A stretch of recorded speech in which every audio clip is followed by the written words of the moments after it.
Hello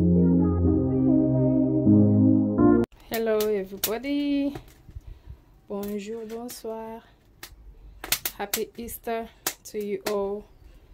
Donc lelo biso Easter na biso tozotuma ntaba.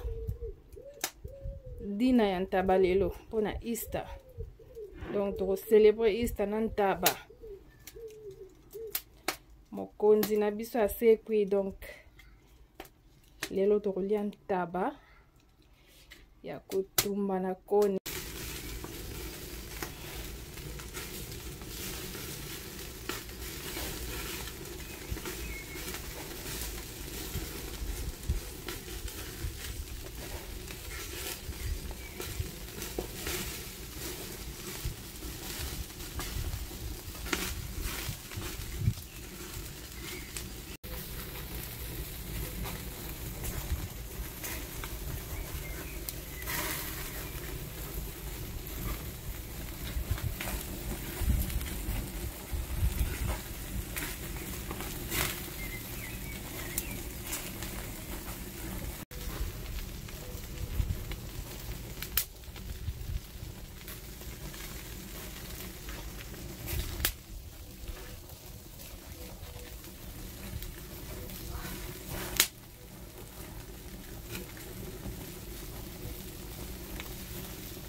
Donc mi pandi na four fête ya Easter.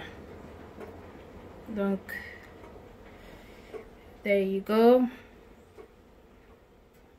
Tozo lamba kaka pona fête ya Easter.